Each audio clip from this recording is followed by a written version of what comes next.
This channel does not promote any violence, harmful, or illegal activities. All content provided by this channel is meant for an educational and information purpose only. হাইকোর্টের নির্দেশের পর Kalyani GNM হাসপাতালে কুলতলি নিহত নাবালিকার ময়নাতদন্ত। আজ সকালে মমিনপুরের কাঁটাপুকুর মর্গ থেকে দেহ রওনা দেয় কল্যাণীর উদ্দেশ্যে। সেই গাড়ি কল্যাণীতে পৌঁছে যায় সকাল 10টা নাগাদ। নাবালিকার ময়নাতদন্ত ঘিরে পুলিশের নিরাপত্তায় মুড়ে ফেলা হয় জওহরলাল নেহরু মেমোরিয়াল হাসপাতাল। নিরাপত্তার মাঝে দেহ নিয়ে যাওয়া হয় মর্গে। হাসপাতালে একে একে প্রবেশ করেন এইমসের চিকিৎসকরা। হাইকোর্টের নির্দেশে তাদের উপস্থিতিতেই হয় ময়নাতদন্ত। আজ সকালে হাসপাতালের মর্গের বাইরে হাজির হন বিজেপি বিধায়ক অম্বিকা রায়। অন্যদিকে নাবালিকা ধর্ষণ কাণ্ডে বিচারের দাবিতে মর্গের বাইরে চলে স্লোগান। দেখতে পাচ্ছেন সেই ছবিগুলো আমরা আপনাদের সামনে একের পর এক তুলে ধরেছি। একদিকে দেখতে পাচ্ছেন যেই সময় নির্যাতিতার দেহ জওহরলাল নেহরু মেমোরিয়াল হাসপাতালে নিয়ে যাওয়া হচ্ছিল সেই সময়কার ছবি আমরা তুলে ধরেছি। তার পাশাপাশি দেখতে পাচ্ছেন একেবারে পুলিশের নিরাপত্তায় হাসপাতাল চত্বর মুড়ে ফেলা হয়েছে, ময়নাতদন্ত চলছে এবং সেই সময় পুলিশের নিরাপত্তা। জওহরলাল নেহরু মেমোরিয়াল হাসপাতালে দেহ যখন মর্গে পৌঁছায় সেই সময়কার ছবি আমরা তুলে ধরেছি। এইমসের চিকিৎসকরা যখন প্রবেশ করেন হাসপাতালে সেই সময়কার ছবিও আপনারা দেখতে পাচ্ছেন। মর্গের বাইরে বিধায়ক তিনিও তার বক্তব্য রাখেন। বিচারের দাবিতে স্লোগান। একদিকে যেমন বিভিন্ন রাজনৈতিক দল তারা হাসপাতাল চত্বরে হাজির হন, তার পাশাপাশি মহিলা সমিতি থেকে শুরু করে সাধারণ মানুষ তারাও কিন্তু হাসপাতাল চত্বরে পৌঁছে যান এবং একটাই স্লোগান ওঠে যে বিচার চাই। এই যে ঘটনা এবং একের পর এক ধর্ষণের ঘটনা সামনে আসছে, মৃত্যুর ঘটনা সামনে আসছে, নারী নির্যাতনের ঘটনা সামনে আসছে, সমস্ত ঘটনার বিচারের দাবি ওঠে। এইমসে নয়, কল্যাণী মেডিকেল কলেজে কুলতলি নির্যাতিতার ময়না তদন্ত। এইমসে পরিকাঠামো না থাকায় সিদ্ধান্ত বদল হয় ময়না তদন্তে। পরিবারের 2 সদস্য, এইমসের 6 জন চিকিৎসক। ময়না তদন্ত শেষ হয়েছে কিনা না এখনো চলছে সমস্তটা আমরা জানবো। আমাদের সঙ্গে টেলিফোন লাইনে রয়েছে প্রতিনিধি বিশ্বজিৎ দেবনাথ। বিশ্বজিৎ, কি খবর রয়েছে? দেখো, এখনো পর্যন্ত ময়নাতদন্ত প্রক্রিয়া চলছে। এখনো পর্যন্ত যেটা হচ্ছে এখনো পর্যন্ত ভিতরে রয়েছে পুলিশ রয়েছেন কল্যাণী জেএনএম হসপিটালের পুলিশ মর্গে। ঠিক রাস্তায় রয়েছেন কিন্তু তারা কিন্তু বিভিন্ন রাজনীতি এসএফআই বলুন আইএসএফ ও বিজেপি তরফ থেকে তারা কিন্তু একটাই স্লোগান ইউ আর জাস্টিস। কুলতলিতে যে ঘটনা ঘটেছে সেই নিয়ে তারা কিন্তু বিচারের দাবি নিয়ে তারা কিন্তু কল্যাণী পুলিশ মর্গে রাস্তার সামনে কিন্তু তারা বিক্ষোভ করছেন। এরকমই চিত্র আমরা সকাল থেকে দেখে আসছি।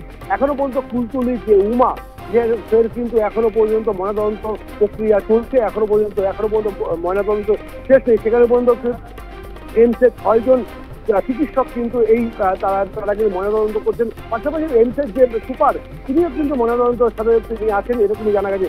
কিন্তু কল্যাণী পুলিশ মর্গে ঠিক বাইরে রয়েছেন বা ভিতরে বাইরে রয়েছেন রাজ্য পুলিশ ও রানাঘাট জেলা পুলিশ রয়েছেন ও কল্যাণী থানা পুলিশ রয়েছেন। এরকমই সকাল থেকে আমরা ঠিক 9:56 যখন মা রুমা, কুলতলির রুমা যখন মর্গে ময়নাতদন্তে যখন প্রবেশ করেন তারপর কিন্তু পুলিশের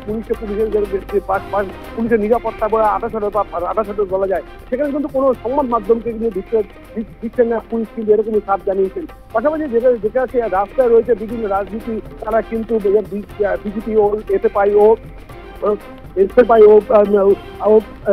এসএফআই কিন্তু বিভিন্ন রাজনীতি একটাই স্লোগান ইউ আর জাস্টিস, সুবিচার চাই।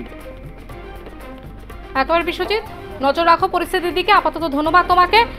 আজ কল্যাণী মেডিকেল কলেজে জয়নগরে মৃতার ময়নাতদন্ত করছেন এইমসের চিকিৎসকরা। সেই ময়নাতদন্ত এখনো পর্যন্ত চলছে। হাসপাতাল চত্বরে কড়া নিরাপত্তা রয়েছে, বিভিন্ন রাজনৈতিক দল রয়েছে এবং তারা কিন্তু বিচারের দাবি তুলছেন। নাবালিকা ধর্ষণ খুনে রবিবারই হাইকোর্টে দ্বারস্থ হয়েছিলেন মৃতার পরিবার। ময়নাতদন্তে জুডিশিয়াল ম্যাজিস্ট্রেটের উপস্থিতিতে কেন্দ্রীয় হাসপাতালে মেয়ের ময়নাতদন্তের দাবি জানিয়েছিলেন মৃতার বাবা। সেই মতো কেন্দ্রীয় হাসপাতালে ময়নাতদন্তের নির্দেশ দেন বিচারপতি তীর্থঙ্কর ঘোষ। এখনো পর্যন্ত ময়নাতদন্তের প্রক্রিয়া চলছে কল্যাণীর জওহরলাল নেহরু মেমোরিয়াল হাসপাতালে।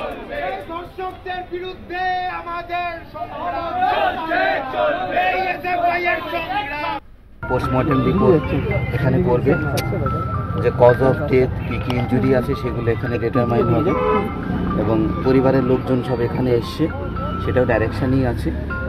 তো আমিও তাদের সাথে দেখা করতে যাচ্ছি। আমি তার ভেতরে আপনি শুধু পরিবারের সঙ্গে দেখা করার জন্য এসেছেন?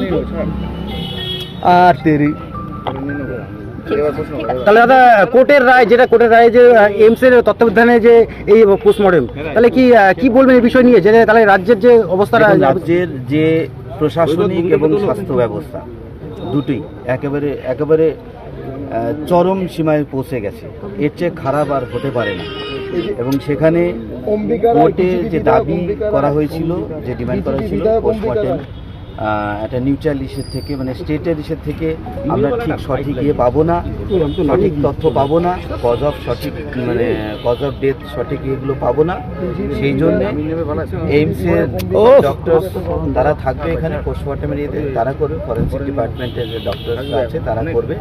এবং এতে পরিষ্কার যে বিচার ব্যবস্থাও জানে এই রাজ্যের থেকে আমরা নিউট্রাল কোনো কিছু আমরা পাই না। প্রশাসনিক ব্যবস্থা একেবারে চরম খারাপ অবস্থা, সেটাই কিন্তু নিদর্শনটা দাদা প্রতিনিয়ত হয়ে যাচ্ছে। দাদা আরজিকরের ঘটনার শিক্ষা নিয়ে কি এটা করা হলো? অফকোর্স, এবং এটা প্রতিনিয়ত হয়ে ঘটে চলছে।